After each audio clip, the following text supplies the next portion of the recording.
कहानी की शुरुआत होती है एक छोटे से गांव गुड़गांवपुर से।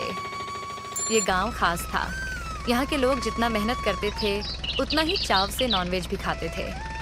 पूरे गांव में दो ही ठेले थे जो लोगों की जीभ पर राज करते थे। एक था शामू का ठेला, जहाँ गर्मा गर्म तीखी स्पाइसी चिकन करी और मुलायम रोटियां मिलती थीं। दूसरा था मुकेश का ठेला, जहाँ तंदूरी चिकन और फ्राइड राइस की खुशबू दूर तक फैली रहती थी। अजीब बात यह थी कि ये दोनों ठेले सगे भाइयों के थे, मगर स्वाद में दोनों का अंदाज बिल्कुल अलग। एक दिन शाम को गांव का मशहूर भोजन प्रेमी ग्राहक हरिया शामू के ठेले पर आया। अरे ओ शामू, एक बात बता यार, ये क्या जादू है तेरे चिकन में? ऐसा मसाला तो हमारी घरवाली भी नहीं डालती। अबे हरिया, खाने का मजा ले और ज्यादा न टटोल। अगर राज खोल दिया तो ठेला बंद हो जाएगा। अरे नहीं यार, बस ऐसे ही पूछ लिया। अब जल्दी एक थाली लगा दे, भूख लगी है तगड़ी। शामू ने गर्मा गर्म चिकन करी रोटियों के साथ परोसी। जैसे ही हरिया ने पहला निवाला मुंह में डाला, आंखें बंद कर लीं। उफ, ये स्वाद, ये तीखापन, लगता है जीभ भी नाच रही है। वहीं दूसरी तरफ मुकेश के ठेले पर भी भीड़ लगी रहती। मुकेश खुद बड़ा मजाकिया था। भाई साहब, आज के तंदूरी में इतना स्वाद है कि खाकर आप बीवी का गुस्सा भी भूल जाओगे। सच कह रहा है मुकेश। तेरे फ्राइड राइस में तो ऐसा स्वाद है जैसे सीधे होटल से आया हो। गांव में दोनों भाइयों का ठेला खूब चल रहा था, पर हर रोशनी के पीछे एक परछाई होती है। गांव में एक और शख्स था, रतन। कुछ साल पहले वो भी चिकन का ठेला लगाता था, पर जब से इन दोनों भाइयों ने शुरुआत की थी, उसका धंधा ठप हो गया था। रतन के दिल में जलन थी और जलन से पैदा हुई थी साजिश। एक दिन उसने गांव में अफवाह फैलाई। अरे भाई सुना क्या, वो शामू और मुकेश सस्ता चिकन लाते हैं बाहर से, पूरा खराब माल, और हमें खिलाते हैं महंगे दामों में। सच में? पर स्वाद तो गजब का होता है। स्वाद से क्या लेना अगर चिकन ही खराब हो तो? ये खबर जैसे जंगल में आग की तरह फैली, मगर शामू और मुकेश ने हार नहीं मानी। उन्होंने फौरन गांव के सरपंच को बुलाया, साथ ही चिकन सप्लायर के बिल, लाइसेंस और सर्टिफिकेट भी दिखाए। देखो सरपंच जी, हम किसी को भी खराब खाना नहीं खिलाते। ये हमारी इज्जत का सवाल है। अगर कोई भी गड़बड़ी मिले तो हम खुद ठेला हटा देंगे। सरपंच ने सब कुछ चेक किया और गांव वालों को समझाया। इन दोनों भाइयों के खाने में कोई खराबी नहीं है। अफवाह फैलाने वाला सजा का हकदार है। गांव वालों ने राहत की सांस ली और रतन की साजिश नाकाम हो गई। चलो भाई, अब दोबारा चिकनकारी और तंदूरी का मजा लिया जाए। गांव फिर से स्वाद की खुशबू में डूब गया, पर यह सिर्फ शुरुआत थी।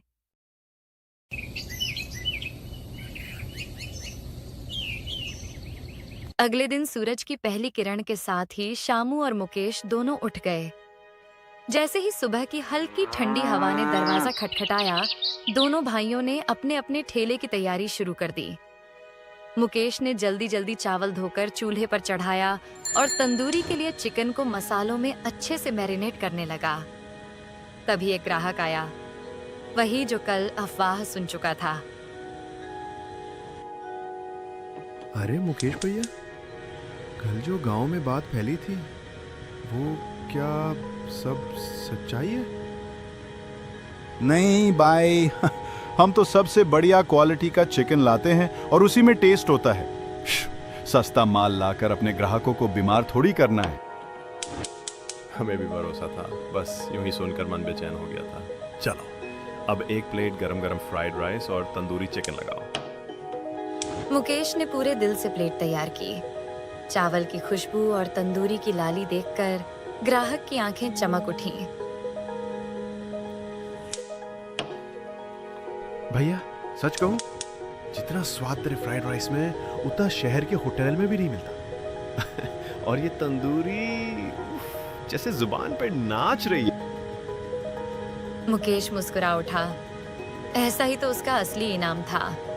वहीं दूसरी ओर शामू भी जोरों से रोटियां बेल रहा था और चिकन करी पतीले में उबल रही थी।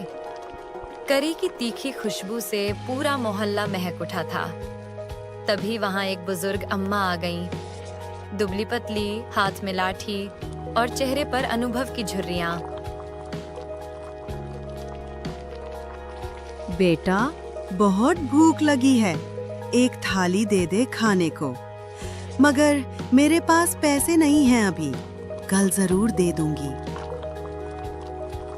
अरे अम्मा, पैसे की क्या बात कर रही हो? आप खाओ पहले। भूख सबसे बड़ी चीज है। कल नहीं तो परसों दे देना या मत देना, कोई बात नहीं। शामू ने तुरंत एक गर्मा गर्म थाली परोसी जिसमें मसालेदार चिकन और गरम फूली हुई रोटियां थीं। बेटा, तुम जैसे भले लोगों की वजह से ही तो ये भारत देश इतना सुंदर है। भूखों को खाना खिलाना ही सबसे बड़ा धर्म है। अम्मा, रोज आ जाया करो, मैं रोज कुछ न कुछ खिला दूंगा। अम्मा मुस्कुराकर चली गईं और शामू की आंखों में संतोष की चमक थी। शाम तक दोनों भाइयों के ठेले खाली हो गए। एक भी रोटी, एक भी चावल का दाना नहीं बचा। रात को घर पहुंचकर दोनों ने एक साथ खाना खाया। वही बचा हुआ थोड़ा बहुत चिकन और चावल। खाना खाते वक्त दोनों बातें कर रहे थे। भाई, आज भी अफवाहों के बाद लोग हमारे खाने की तारीफ कर रहे थे। हाँ, और आज अम्मा को खाना खिलाकर दिल को जो सुकून मिला वो पैसों से कहीं ज्यादा था। दोनों हंसते हुए एक दूसरे की पीठ थपथपाते हैं और अगली सुबह की योजना बनाते हुए धीरे धीरे नींद की आगोश में चले जाते हैं।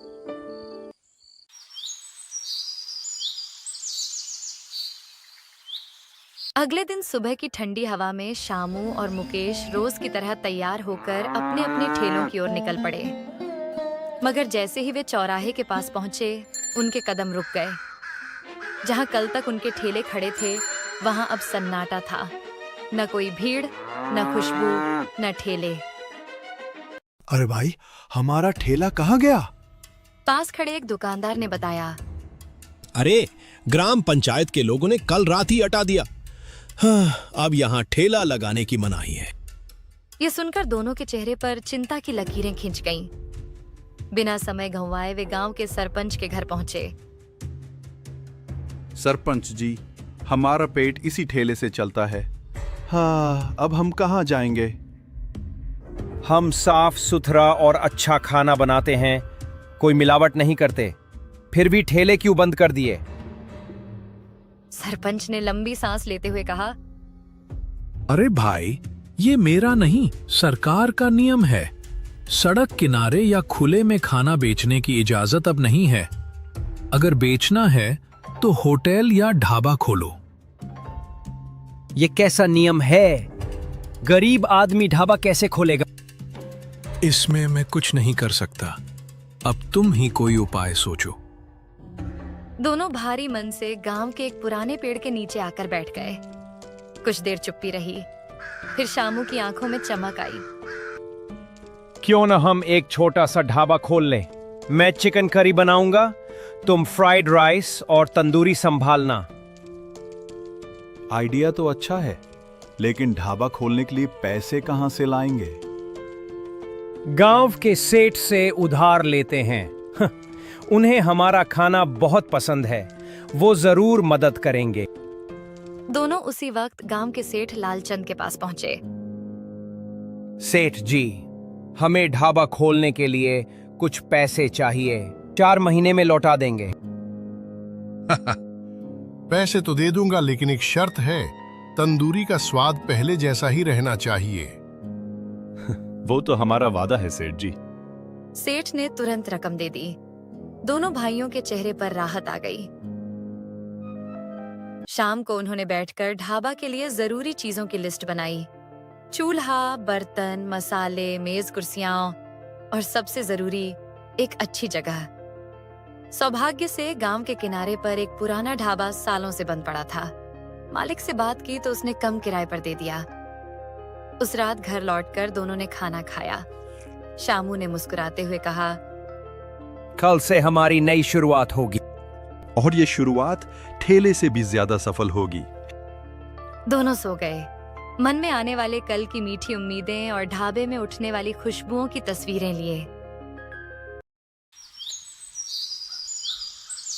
अगली सुबह दोनों भाई शामू और मुकेश नई उम्मीदों के साथ उठे।